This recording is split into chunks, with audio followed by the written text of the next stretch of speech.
Hello दोस्तों, कैसे हैं आप सब। तो चलिए आज की कहानी स्टार्ट करते हैं। अरे ओ वृंदा, थोड़ा मेरे लिए चाय तो दे दो। फिर मैं वॉक में जाऊं तो किचन से आवाज़ आती है कि अभी लाई मैं पापा जी चाय। फिर दोनों ससुर बहू साथ में बातें करते हुए चाय पीते हैं। अभी 11 महीने पहले की ही बात है जब वृंदा इस घर में शादी करके आई थी। वो कितनी खुश थी, पर किसे पता था कि सिर्फ 9 महीने पति के साथ रहने के बाद उसका पति उसे हमेशा हमेशा के लिए छोड़कर चला जाएगा। पति के जाने के बाद वृंदा ने अपने ससुर रामेश्वर जी के साथ ही रहने का फैसला किया, क्योंकि उनका इस दुनिया में उनके बेटे के सिवाय और कोई नहीं था। उनके जाने के बाद वह तो बिल्कुल ही अकेले हो गए थे। इसलिए वृंदा ने अपने मम्मी पापा को कहा कि अब से मैं यहीं अपने ससुराल में रहूंगी। उसके मम्मी पापा ने उसे बहुत समझाया, पर वह नहीं मानी और अब वह रामेश्वर जी के साथ हंसी खुशी रहती है। घर के पास के ही एक एनजीओ में रामेश्वर जी ने उसकी जॉब लगवा दी, ताकि वह दिन भर बच्चों के साथ बिजी रहे और अपना दुख थोड़ी देर के लिए भूल जाए। वृंदा के मम्मी पापा कई बार रामेश्वर जी और वृंदा के पास कई लड़कों के फोटो लेकर आए, ताकि वृंदा शादी कर अपना घर बसा ले। रामेश्वर जी ने भी वृंदा को कई बार समझाया कि देख वृंदा, यह ज़िंदगी बहुत बड़ी है, ऐसे बिना हमसफ़र के यह ज़िंदगी नहीं काटी जाती, और एक हमसफ़र की कीमत क्या होती है यह मुझसे बेहतर कोई नहीं जान सकता। तेरी भी अगर शादी हो जाएगी तो तू भी अपनी नई ज़िंदगी में बिजी हो जाएगी, इसलिए मेरा कहना मान और दूसरी शादी के लिए हाँ कर दे। तो वृंदा ने हमेशा कहा कि पापा जी, मेरे साथ एक बार अनहोनी हो चुकी है, मैं नहीं चाहती कि फिर से वैसा ही कुछ मेरे साथ हो।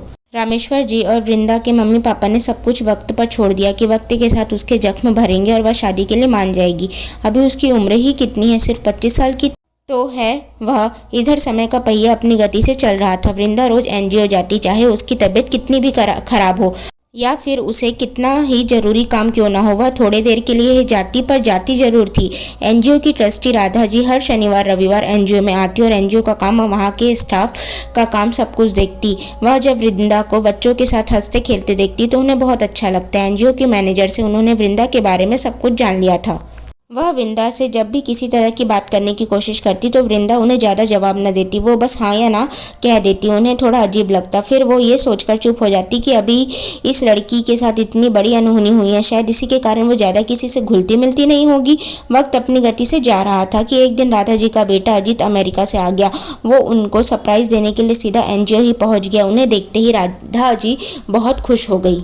अजीत की नज़र वहीं पास में बच्चों के साथ खेल रही वृंदा पर पड़ी। उसने अपनी माँ से पूछा कि माँ, ये कौन है। तो राधा जी ने उन्हें वृंदा का सारा सच बता दिया। तो अजीत ने कुछ नहीं कहा। रात में जब दोनों माँ बेटा डिनर कर रहे थे तो राधा जी ने अजीत से कहा कि बेटा, फिर शादी का क्या सोचा है तुमने। तुम विदेश में अच्छी तरह सेटल हो ही चुके हो, फिर तुम्हारी शादी की भी उम्र हो ही रही है। तो अजीत ने कहा कि माँ, मैंने फैसला कर लिया है कि मुझे किससे शादी करनी है। तो राधा जी ने पूछा कि क्या फैसला किया है तुमने। तो अजीत ने कहा कि वो वृंदा से शादी करेगा। तो राधा जी ने तुरंत कहा कि क्यों अजीत, तुम्हारे लिए लड़कियों की कमी है क्या जो तुम एक विधवा से शादी करना चाहते हो। तो अजीत ने कहा कि माँ, मुझे वृंदा जैसी एक सुलझी हुई, समझदार और घर परिवार को लेकर चलने वाली लड़की लगी। तो आज की लड़कियों में तो ये गुण मिलना संभव ही नहीं है। तो राधा जी ने कहा कि बेटा, मुझे पता चल गया है कि तुझे कैसी लड़की चाहिए। मैं तेरे लिए वृंदा जैसी एक कुंवारी लड़की ढूंढ लूँगी। तो अजीत ने कहा कि माँ, अगर मैं शादी करूँगा तो वृंदा से ही शादी करूँगा, वरना मैं शादी नहीं करने वाला हूँ। राधा जी ने फिर कुछ बोलना चाहा, पर अपने बेटे के फैसले को मानकर उन्होंने कल रामेश्वर जी के यहाँ रिश्ता ले जाने का सोचा। सुबह सबसे पहले वे दोनों वृंदा के ससुराल गए। वहाँ वृंदा एनजीओ के लिए निकल चुकी थी।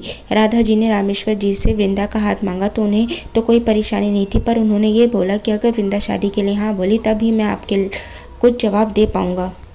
तो राधा जी और अजीत हाँ बोलकर वहाँ से चले गए। फिर उनके जाने के बाद रामेश्वर जी ने फैसला किया कि वो कैसे भी करके वृंदा को इस रिश्ते के लिए मना कर ही रहेंगे। जब शाम को वृंदा एनजीओ से घर आई तो रामेश्वर जी ने अपनी बीपी शुगर की दवाई नहीं ली थी। तो वृंदा ने पूछा कि क्यों पापा जी, आपने आज दवाई क्यों नहीं ली। तो रामेश्वर जी ने कहा कि मैं दवाई एक ही शर्त में लूँगा, जब तू शादी के लिए हाँ बोलेगी। तो वृंदा ने कहा कि आप कैसी बात कर रहे हो, आपको पता है ना कि मैंने शादी ना करने का फ़ैसला किया है।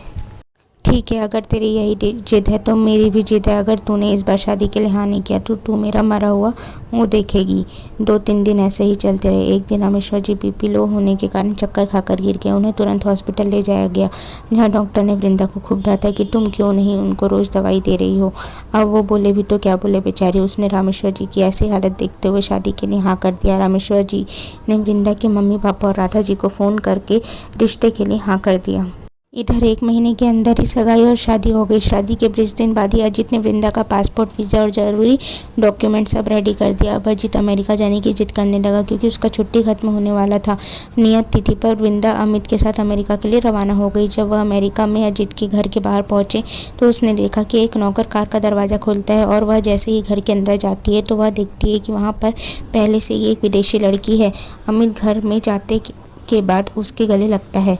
उस लड़की ने वृंदा को देखते साथ कहा कि ले आए बेबी मेरे लिए केयर टेकर जिसके लिए तुम इंडिया गए थे। तो अजीत ने कहा कि बेबी ये केयर टेकर नहीं, हमारी नौकरानी है जो तुम्हारा और हमारे होने वाले बच्चे का ध्यान रखेगी और घर के सारे काम भी करेगी, वो भी फ्री में। बस उसे 2 टाइम का खाना देना पड़ेगा हमें। वृंदा को पहले तो कुछ समझ में नहीं आया। फिर वह हैरत से अजीत से पूछती कि अजीत तुम यह सब क्या कह रहे हो, मुझे कुछ समझ में नहीं आ रहा और यह लड़की कौन है और तुम मुझे नौकरानी क्यों बोल रहे हो। तो अजीत ने कहा कि पागल औरत, तुझे अभी भी समझ नहीं आया कि मैंने तुझ जैसी विधवा से शादी क्यों की, जबकि मेरे लिए तो अच्छी अच्छी लड़कियों की लाइन लगती है। मैंने जब तुझे पहली बार देखा तब भी मुझे समझ में आ गया था कि तू मेरी जाल में फंस जाएगी।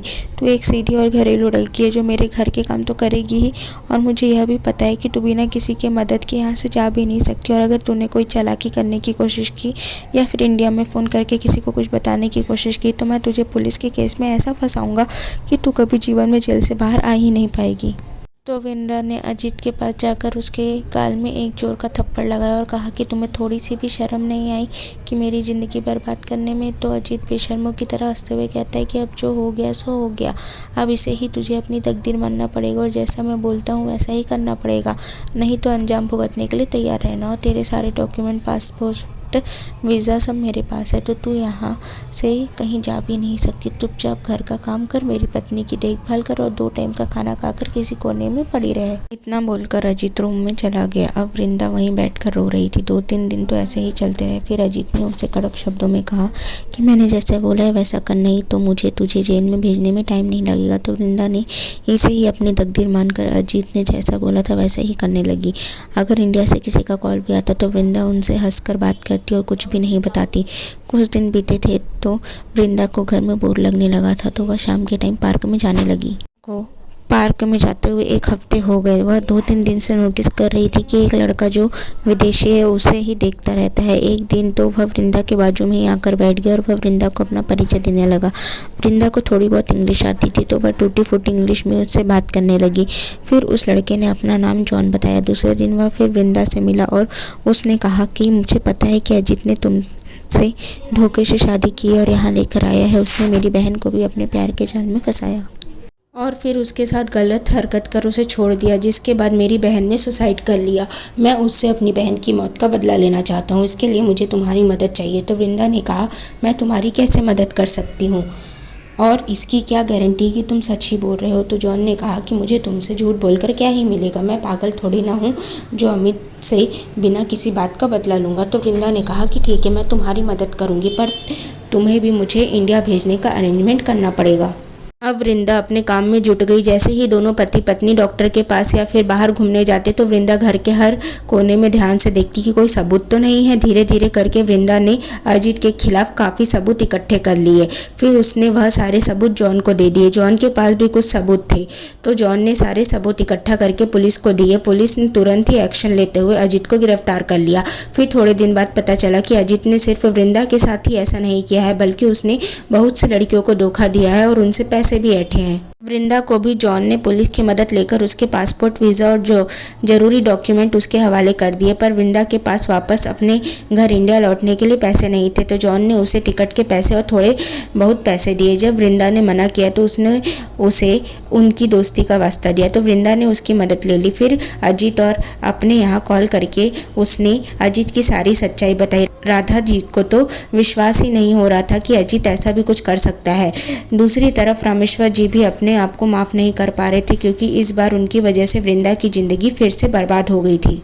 जब वृंदा अमेरिका से लौटी तो वह पहले से और भी ज़्यादा आत्मविश्वासी हो चुकी थी और उसने सबको बोल दिया था कि कोई भी उससे अमेरिका में जो भी कुछ हुआ उसके बारे में बात नहीं करेगा। उसने अपनी पढ़ाई स्टार्ट की और सरकारी जॉब की भी तैयारी चालू कर दी। 5 सालों की कड़ी मेहनत के बाद वह IAS बन गई और गरीबों की मदद करने लगी। सो दोस्तों, अगर आपको यह कहानी पसंद आए तो प्लीज़ इस कहानी को लाइक करें, शेयर करें एंड चैनल को सब्सक्राइब करें। Thank you for watching. Thank you.